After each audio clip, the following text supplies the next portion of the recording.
Bienvenidos a una nueva conversación con el Líbero. Esta vez vamos a tocar temas de economía europea, economía española, y tenemos, yo creo, al economista número uno de España. Me parece el que tiene mayor impacto en la opinión pública, o sin duda uno de los que más impacto tiene en la opinión pública. Daniel Lacalle no solo tiene una extensa trayectoria en el mundo de las inversiones, digamos, en la economía real, sino que además es doctor en economía, es profesor de la IE Business School en Madrid, o sea, profesor, es académico, es además un gran divulgador de estas ideas y ha sido rankeado como uno de los economistas de mayor impacto a nivel global. Y además quiero decir una cosa, Daniel ha estado en lo correcto a pesar de lo que decían los economistas del Banco Central Europeo, a pesar de lo que decían los economistas del gobierno español, a pesar de lo que decían los economistas del gobierno de la Reserva Federal y muchos académicos, en lo que ha ocurrido en los últimos años, sobre todo en materia de inflación. Así que, Daniel, te quiero agradecer por tomarte el tiempo de estar con nosotros en el Libero. Sabemos que tu agenda es súper ocupada y ayudarnos a los latinoamericanos, a los chilenos, pero este programa lo van a ver de muchas otras partes, a entender qué está pasando con la economía global, especialmente la europea y la española. Muchísimas gracias, Axel. Qué placer estar contigo y con todos vosotros, charlando un rato. Y yo te sigo muchísimo y si hay alguien a quien seguir en la batalla cultural, la batalla de las ideas y la defensa de la libertad, eres tú. Así que un placer. Bueno, muchas gracias, Daniel, por tus elogiosas palabras. Quería preguntarte, primero, en términos generales, para el público latinoamericano, sabemos que hay mucho chileno, y no solo chileno, también que es argentino, venezolano, muchos otros, que ya durante años se han ido a España, los últimos tal vez más importantes que están invirtiendo mucho en España, en Europa, son chilenos por lo que está pasando en nuestro país. ¿Cuál es tu evaluación de los años que lleva Pedro Sánchez en el gobierno? Imagino que obviamente es crítica, pero ¿dónde están los puntos centrales que tú dirías ha hecho mal el gobierno español y que hoy está sufriendo también una presión pública bastante importante por el desempeño de la economía española? Y si nos pudieras contar un poco también cómo se compara desde la pandemia el desempeño de la economía española con el resto de la eurozona. Yo creo que si tenemos que poner un calificativo a la gestión de Pedro Sánchez, ha sido el de la oportunidad perdida, ¿no? Eh, Pedro Sánchez llega al gobierno con unas expectativas importantes por parte de sus votantes y prometiendo que esta vez se van a hacer las cosas de manera diferente, ¿no?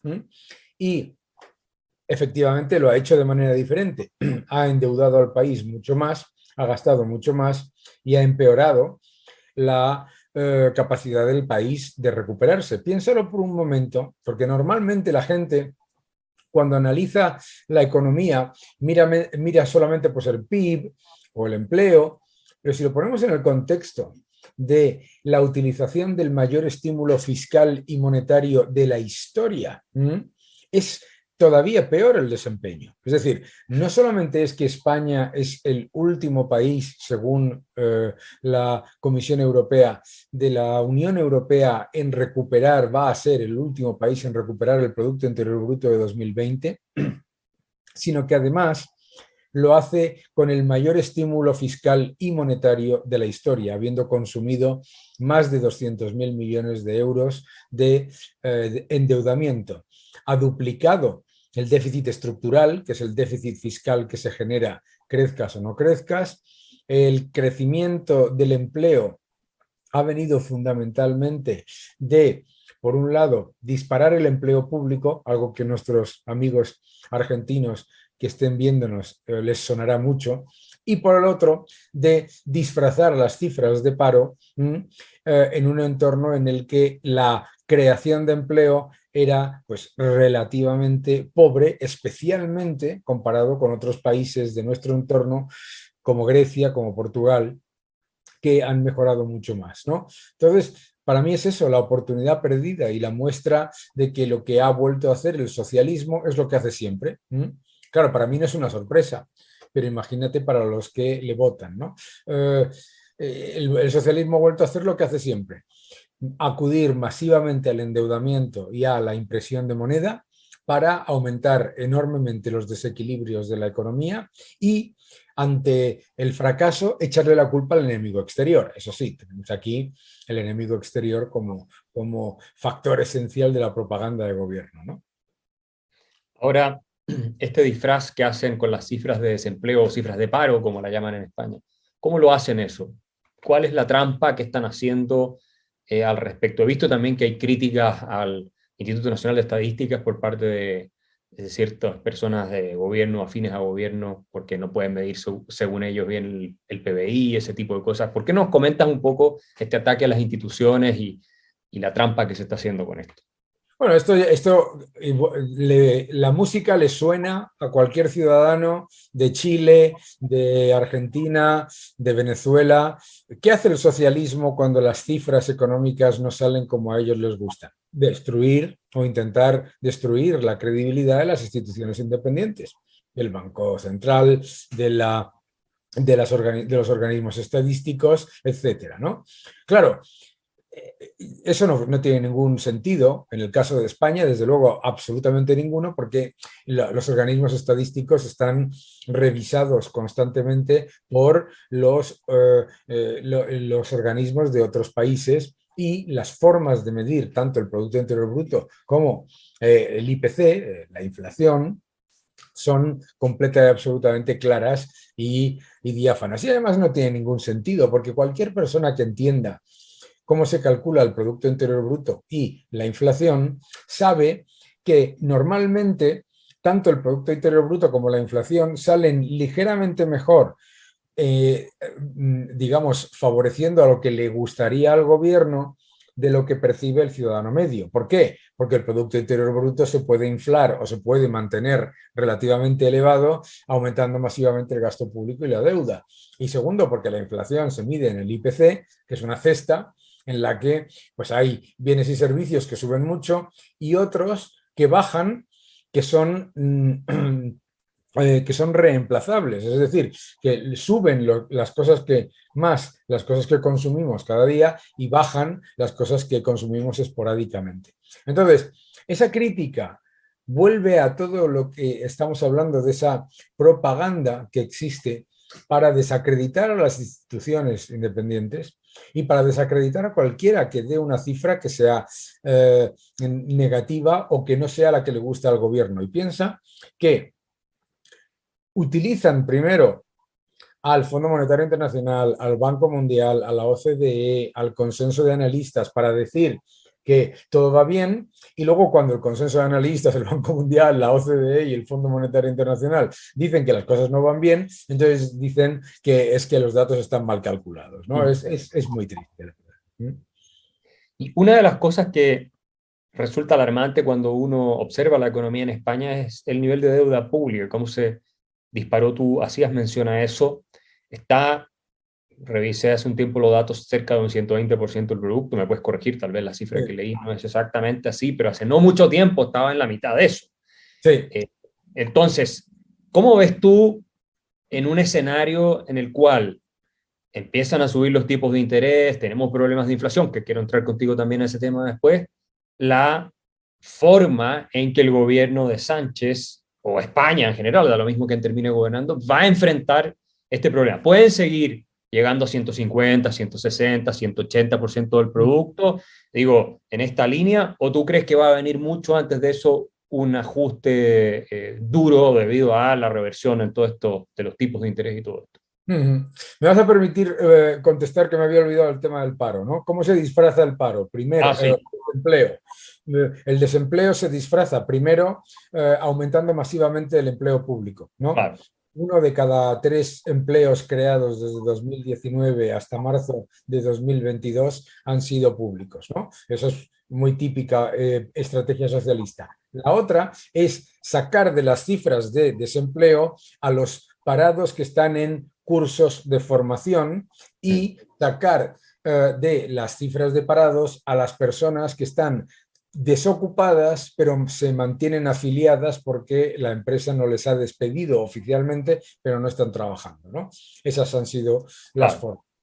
Sobre la deuda, es un problema muy grande de España. Y la deuda ahora mismo está en el 117%, como bien decías tú, del PIB. Pero es que si analizamos los pasivos del gobierno, del Estado, que son mucho mayores, es decir, esa deuda está calculada según el protocolo de déficit excesivo de la Unión Europea. Pero claro, hay muchos pasivos adicionales, pensiones, etcétera, gastos periodificados. ¿Y qué es lo que ocurre? Pues que supera el 125% del PIB. Y el problema de España es el siguiente.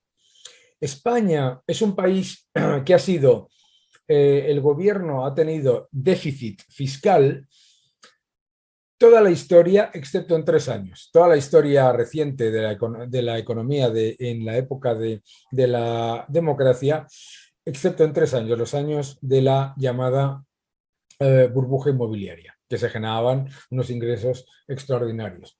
Eh, el gran problema de España es que siempre, y no solo es un problema de este gobierno, pero de otros también, siempre se cae en la falacia que tú estás viviendo ahora en Frente Amplio, de pensar que la consolidación fiscal se va a hacer vía ingresos, ¿no?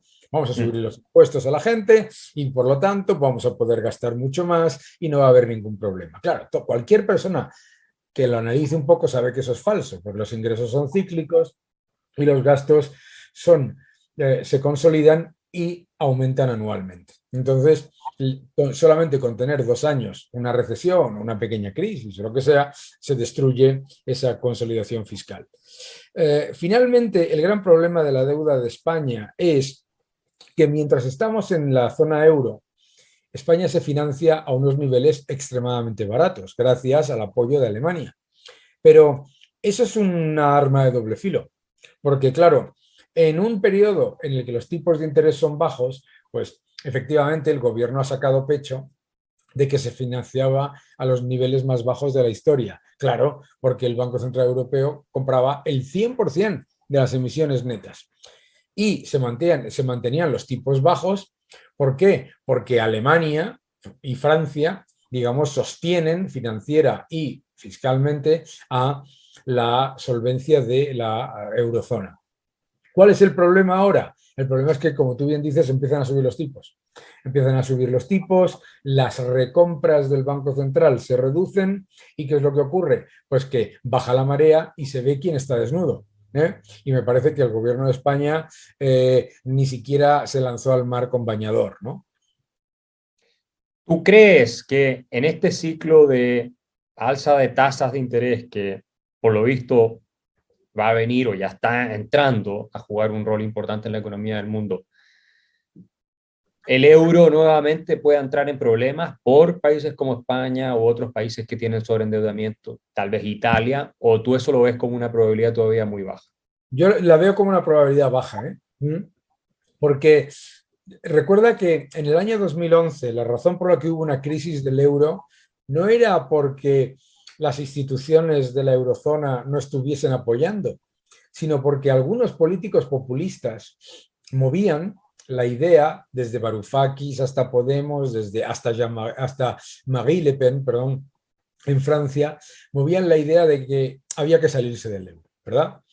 Yo creo que esa retórica ha desaparecido incluso en el populismo, porque han encontrado dos realidades, ¿no? La primera, no existe alternativa al euro dentro de la eurozona. Es decir, los ciudadanos italianos no aceptarían recuperar la lira, los griegos ni muchísimo menos el dracma, los españoles la peseta. ¿Por qué?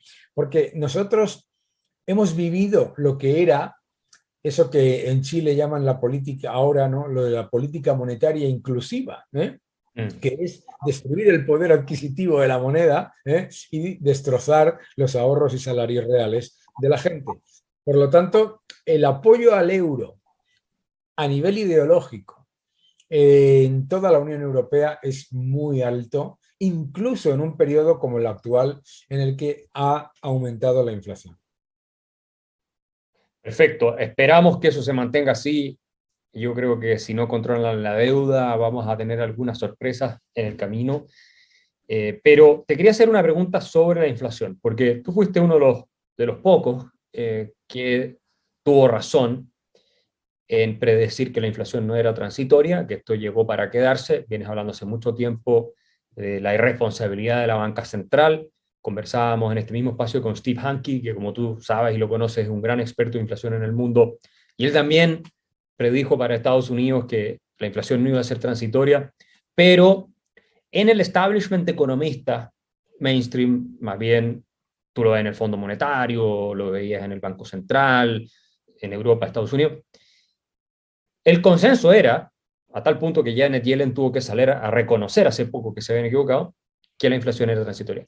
¿Qué pasó, Daniel, cuando parecía algo tan evidente que no podía ser transitoria después de esta expansión masiva de la masa monetaria? ¿Cuál crees tú que es la falla central que estamos teniendo con los que son los responsables Sí. de que el poder adquisitivo de nuestros ingresos no se destruya? Creo que el primer fallo fue que los bancos centrales y todo ese consenso de economistas que están alrededor de esos bancos centrales y los gobiernos, en realidad tampoco les importaba el hecho de que no fuera transitoria. O sea, no es que en realidad haya sido un fallo, sino que tienen que buscar una manera de apaciguar el sentimiento de la gente ante la evidencia de que no es transitoria. O sea, llega la inflación, ellos saben por qué es, obviamente, si no, como dices tú, pues Janet Yellen, la presidenta de la gobernadora, perdona, del Fondo Monetario Internacional, etcétera, no lo hubieran dicho, pero en cualquier caso, ¿cuál era el objetivo? Es que el objetivo era crear inflación a toda costa. Okay. Entonces, primero, nos hemos pasado una época en la que nos decían que no había inflación y sin embargo, si ves la pérdida de poder adquisitivo acumulada del euro, ha sido del 47% en el periodo en el que no había inflación, pero había una enorme inflación de activos. ¿Por qué? Claro. Porque la expansión cuantitativa, el mecanismo de transmisión de la expansión cuantitativa tiene una serie de frenos, que es la demanda de crédito. Es decir, el Banco Central compra bonos del Estado, aumenta su balance, eso libera el balance de la banca presta más, pero claro, si la gente no quiere que le presten más, pues entonces se generan esos frenos y por lo tanto la velocidad del dinero no aumenta. Esto lo habéis hablado con Steve Hanke, ¿no? ¿Qué es lo que ocurre? Llega la pandemia, todo el mundo encerrado, se aumenta masivamente la masa monetaria para evitar, entre comillas, una crisis y con todo el mundo encerrado, esa gran cantidad de masa monetaria va ¿a qué? A gasto corriente de los estados. Es decir, se rompe el mecanismo de transmisión de la política monetaria, va directo a monetización de gasto público, como puede conocer pues, cualquier ciudadano argentino o venezolano que nos esté mirando, que nos esté viendo ahora. ¿Y qué es lo que ocurre? Pues que aparece la inflación. Y además de aparecer la inflación, cuando se reabre la economía y se recupera la demanda, esas políticas monetarias ultra expansivas se mantienen, con lo cual se genera un efecto como el de un tsunami. Como el de un tsunami. Y efectivamente, ¿por qué pensaban muchos banqueros centrales y muchos economistas que no iba a haber inflación? Porque pensaban que si no la había habido en el año 2008 al 2012 con el quantitative easing 1, 2 y 3, ¿verdad? Pues que no la iba a haber ahora. Pero claro, es que no podemos olvidar que en la época de la expansión cuantitativa, el aumento de masa monetaria de Estados Unidos era menor que la demanda de dólares del mundo. Y lo mismo ocurrió en la expansión cuantitativa primera de la eurozona. Por lo tanto, la inflación se quedaba en activos de riesgo.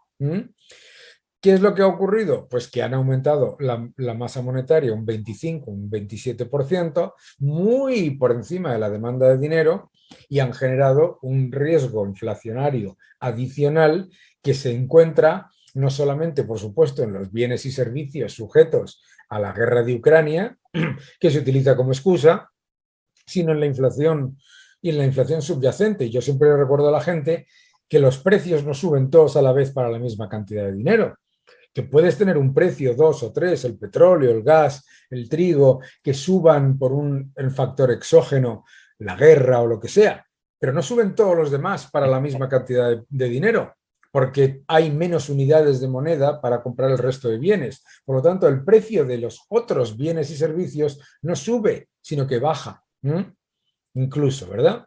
Entonces, eso es lo que nos intentan constantemente desde el mainstream, como tú dices, nos intentan decir, como en los trucos de magia, que miremos a la mano izquierda cuando el truco está pasando en la mano derecha. Es decir, que miremos a la mano izquierda la guerra de Ucrania, la ruptura de las cadenas de suministro en China y nos olvidemos de la mano derecha, que es donde pasa el truco, que es la expansión monetaria.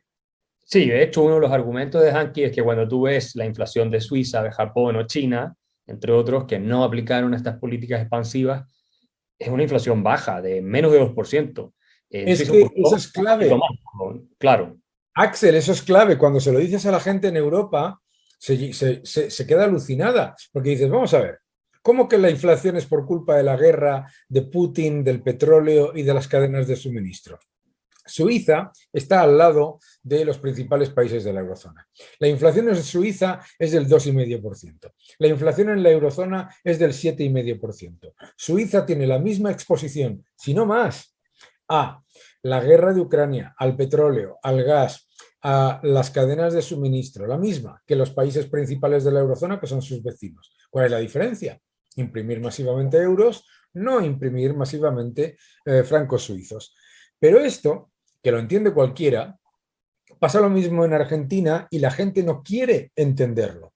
Cuando le dices, ¿por qué tiene Argentina una inflación del 58% y Uruguay una del 7%?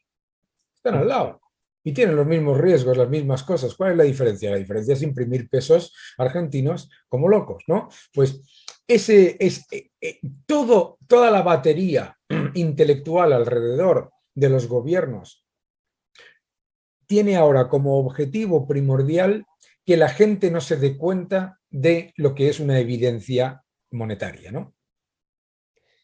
¿Y qué crees que va a ser la salida para todo esto? ¿O cuál va a ser? Porque una de las cosas que he estado viendo acá en la discusión en España, por ejemplo, es que de nuevo están hablando de fijar precios Ah, de algunos bienes y servicios. Primero, coméntanos un poco qué está esa discusión, en qué áreas se está diciendo que se fijen esos precios y qué esperas tú que sea el efecto de esto y si acaso va a ser políticamente sostenible. claro, primero, efectivamente, no es políticamente sostenible, ¿no? Ayer mismo el Banco Mundial publicaba su outlook del año para el año y mostraba el porcentaje de países del mundo que tienen controles de precios y el aumento de la inflación en esos países. Los controles de precios no bajan los precios, ¿de acuerdo? Lo que hacen es empeorar la capacidad de acceder a bienes y servicios. Lo que hacen es aumentar la escasez. Cualquier ciudadano venezolano, argentino, turco, lo entiende. Aquí en España, pues como pasa en casi todos los países donde hay un gobierno socialista, se desempolvan las ideas mágicas de la política. Hay que controlar los precios. ¿Han empezado por dónde? Por el precio del gas, que es una estupidez. ¿Cómo va a controlar el precio? O le llaman topar, que es una palabra inexistente, ¿no? ¿Cómo vas a limitar el precio del gas en un país que importa gas? No tiene ningún sentido, ¿verdad? Pues bien, ¿qué es lo que ocurre? Pues lo que ocurre es que, claro, en realidad lo que estás haciendo es subvencionar a las centrales eléctricas de gas por otro lado y los ciudadanos lo van a pagar igual, ¿no? Claro. Pero estas ideas recurrentes, ¿no? Hay inflación, hay que controlar los precios. Claro, la gente entiende, pues parece una buena idea, porque si suben los precios y viene alguien y los controla, pues yo podré comprar las mismas cosas, pero más baratas. Y es falso, no compran las mismas cosas y además no las compran más baratas. Pero son ideas mágicas que en cualquier caso yo siempre recuerdo, menos mal que España está en la Unión Europea. Uh -huh. Sí, Menos mal que España está en la Unión Europea, porque yo siempre, y como tú sabes, yo tengo mucha relación con medios de comunicación en Argentina también, como en Chile, etcétera. Cuando hablo con Argentina y me dicen, ¿por qué en España esto va bien y en Argentina va mal? Y digo, no, no, no, no, no, no, no, no nos pongan a ustedes, a nosotros de ejemplo, que si España tuviese moneda y estuviese fuera de la Unión Europea, hoy se estaban haciendo las mismas locuras que con el peronismo, ¿eh? Entonces, menos mal que estamos en la Unión Europea, que no permite esas cosas, que lleva meses evitando la locura de la limitación del precio del gas del gobierno. Si suben los precios y hay un problema de cadenas de suministro, lo que tienes que hacer es aumentar la disponibilidad vía llegar a más acuerdos con más suministradores, no a limitar la oferta, ¿no? Entonces, menos mal que estamos en la Unión Europea y esas cosas no pueden pasar. Si no, hoy con un gobierno que en España sería equivalente a Frente Amplio en el gobierno, estaríamos en esa misma situación que en Argentina. sí, qué coincidencia. Yo acabo de dar una entrevista a un medio español y dije exactamente lo mismo respecto a la fortuna de España de estar en la Unión Europea, porque si no habría Una proteccionismo bendición, comercial, habría todas esas cosas. Así que tiene ahí una una ventaja. bendición. Axel, Sí, una bendición, porque piénsalo por un momento. En España, además, habiendo tenido una dictadura paternalista, estatista, como fue la de Franco, no es solamente un problema que venga de izquierda radical, sino que es que la derecha nostálgica de aquellas épocas de intervención máxima del Estado, pues se le ocurren ideas parecidas. Menos mal que estamos en la Unión Europea. sí, le frenan un poco ese afán populista. Ah, La presidenta del Banco Central Europeo, Christine Lagarde, hace poco daba una entrevista, y yo la vi en YouTube, y le mostraban el balance sheet. No sé si viste sí, esa parte. buenísimo. Es muy, muy elocuente, muy divertida esa parte donde le decía, usted, en un foro, creo que fue en Holanda, no estoy seguro dónde era, con un público muy grande, le preguntaban, ¿ve usted el balance del Banco Central Europeo, cómo ha crecido, cómo ha explotado? ¿Cómo duerme usted en la noche con esto? Y ella, un tanto desconcertada, bueno, no tengo que dormir porque si no, no puedo hacer mi trabajo, contesta cualquier cosa. Y después le pregunta, bueno, ¿cómo van a salir de esto? ¿Cómo van a encoger de nuevo el balance del Banco Central Europeo? En otras palabras, ¿cómo van a retirar toda esta liquidez gigantesca que han creado en los mercados y que es la responsable de la inflación? Y ella no pudo contestar, dijo, lo haremos en su debido momento. Y cuando el El, periodista insistía, el entrevistador decía, lo haremos en su debido momento. Eso es todo lo que pudo contestar. ¿Qué piensas tú de cómo va a terminar esta historia con el experimento inflacionista cuantitativo, que por lo demás se aplica también en Estados Unidos y otras partes, pero acá en Europa? ¿Cómo crees que lo van a hacer? Si es que lo van a hacer. el gran problema del Banco Central Europeo es, primero, el balance del Banco Central Europeo es mucho más grande que el balance de la Reserva Federal. Esto es importante entenderlo, ¿vale? Porque la gente suele decir eso de, es que también lo hace la Reserva Federal, ¿no? No, no, no, no. El balance del Banco Central Europeo es prácticamente el 70% del Producto Interior Bruto de la eurozona. El balance de la Reserva Federal es el 37, más o menos, ¿de acuerdo? Muy importante, las diferencias. Segundo, el euro no es la moneda de reserva del mundo. Yo estoy harto ya de ir por todos los países de Latinoamérica y de Europa escuchando, es que la Reserva Federal también lo hace. No, no, no, no, perdón. Que Tom Cruise haga una serie de locuras, no significa, uno, que yo pueda hacerlas, dos, que deba hacerlas, ¿vale? Yo no me puedo comparar con Tom Cruise, ¿vale? Y esto es muy importante, ¿por qué? Porque, claro, la Reserva Federal es el único banco central del mundo que siempre tiene un ojo en la demanda global de dólares. Sabe perfectamente que las commodities, la inmensa mayoría de los flujos financieros en el mundo están hechos en dólares. Y, por lo tanto, cuando aumenta la masa monetaria, siempre cuenta con esa demanda adicional, ¿de acuerdo? Y siempre, o casi siempre, excepto este periodo del 2020, ha aumentado la masa monetaria por debajo de la demanda real de dólares. En el caso de la eurozona, no pasa eso. Y claro, el problema con el que se encuentra Lagarde es el siguiente. En la eurozona, el pilar principal a defender por parte tanto del Banco Central como de los estados es el gasto público. Y el gasto público es elevadísimo en la eurozona. ¿Qué es lo que ocurre? Que el Banco Central, si sube las tasas lo que debiera y reduce el balance como debiera para reducir la inflación, va a poner en peligro la capacidad de estados que cada vez pesan más en la economía de seguir endeudándose y de seguir financiándose.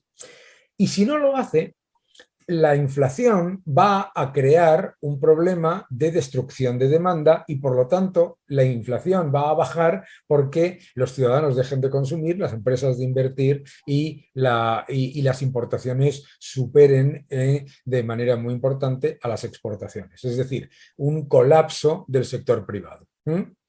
Entonces, está, como se dice en inglés, caught between a rock and a hard place, ¿no? Entre la espada y la pared, ¿no? Que se dice en español.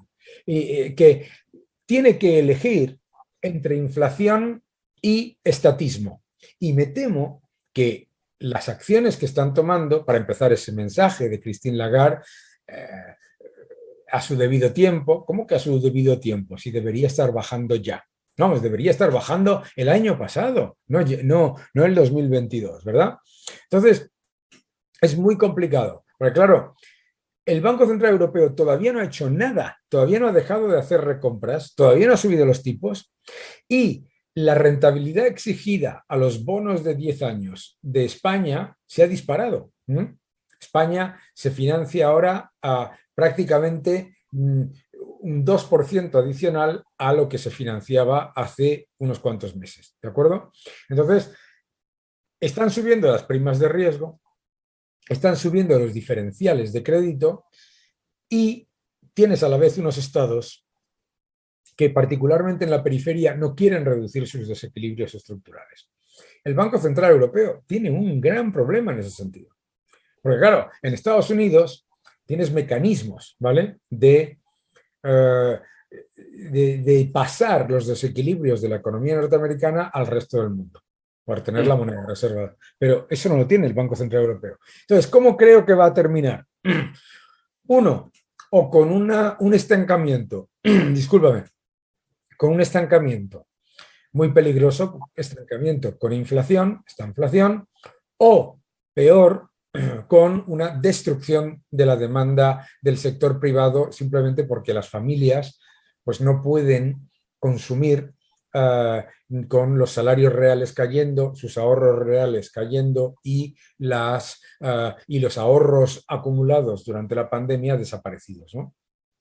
Y para ir ya cerrando, en ese contexto económico más duro, ¿cómo ves tú el futuro político acá en España? ¿Qué se puede esperar en términos de reequilibrio de fuerzas o emergencia de, no sé, el Partido Popular, por ejemplo? ¿Va a salir beneficiado de todo esto? ¿Es posible que caiga el gobierno de Sánchez en algún minuto o que se cambie el gobierno y se apliquen políticas más sensatas desde el punto de vista económico? Porque esto seguro va a tener impacto en el escenario político.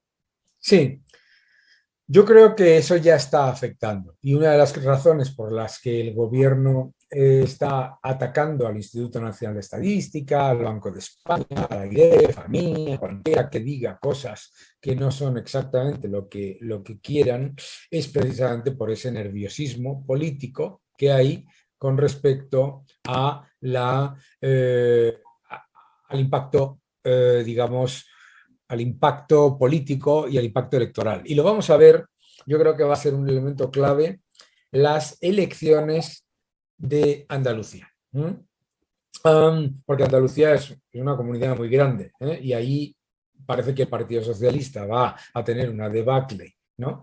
Pero el gran problema va a ser explicarle a la población que los desequilibrios acumulados durante estos años van a tener que reducirse con políticas serias en los próximos años, ¿no?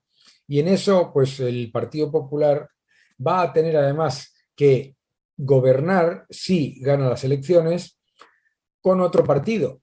Ya los partidos, digamos, que gobiernan en solitario con apoyo de otro, eso ya ha desaparecido en España.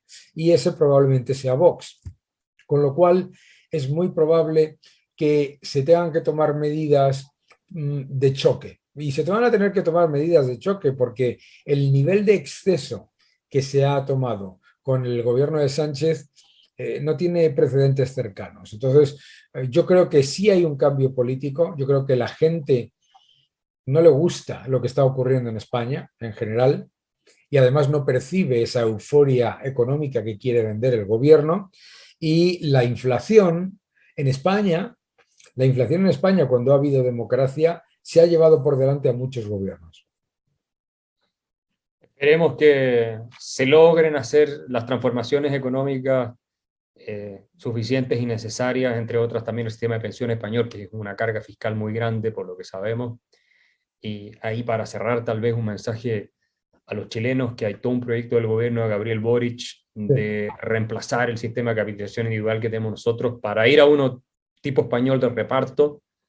¿Qué nos aconsejarías hacer y qué podemos aprender del caso español? ¿Qué podemos aprender del caso español? Por ser muy breve, primero, el sistema español no es ningún chollo, no es ninguna maravilla. El sistema español tiene 86.000 millones de euros de agujero en la seguridad social. O sea, que no les cuenten a ustedes que aquí hay dinero, que aparece dinero y que todo eso va a generar más reparto. El sistema de Chile nunca ha tenido un problema por ser un sistema de capitalización, sino por las aportaciones que tenía la gente a esos sistemas, es decir, se aportaba muy poco y por lo tanto las pensiones no eran especialmente altas después, pero eso no significa que el sistema no funcionase. En el caso de Europa hay fundamentalmente, sistemas mixtos de capitalización y reparto. Y en el caso, y lo que tenéis que aprender de España es que 2 más 2 no suman 22. Que, que la realidad de un sistema de pensiones de reparto es que las pensiones de las personas que están jubiladas ahora las pagan las personas que están cotizando ahora, no lo que han contribuido. Y que si el país no tiene una enorme capacidad de endeudamiento y utilización de una moneda de reserva, como es el caso de España, la Seguridad Social de España habría quebrado ya hace mucho tiempo. Fíjate que fue un socialista, Pedro Solbes, el que alertó de la quiebra de la Seguridad Social ya hace varias décadas.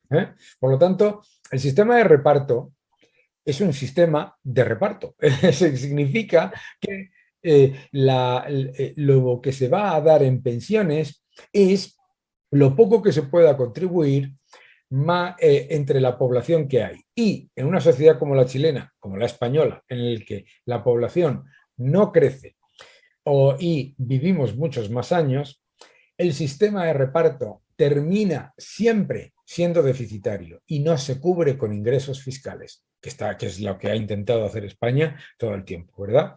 En España va a haber, y llevamos con reformas del sistema años y años y años, que siempre han sido recortes de pensiones. Ojo, las reformas en Europa siempre han sido recortes de pensiones, porque esto es algo que los chilenos deberían saber. Todas las reformas que ha habido en Francia y en España desde finales de los 90 han sido recortar las pensiones, aumentar la edad de jubilación y reducir la cantidad que recibes cuando te jubilas. Y probablemente va a seguir en esa línea porque los números Que no, 2 no más les 2 dan. suman 22, porque Bueno, la demografía y la población no se suplen con mayores impuestos, no tiene ningún sentido, ¿no? Daniel, muchas gracias por esta conversación tan instructiva. Estoy seguro que nuestro público en América Latina la va a apreciar muchísimo y esperamos poder contactarte más seguido a futuro para comentar más sobre estos temas, economía y cómo va la realidad española. Así que muchas gracias. Muchísimas gracias a ti por este rato y nada, hasta pronto y un recuerdo a toda Latinoamérica. El Líbero, la realidad como no la habías visto.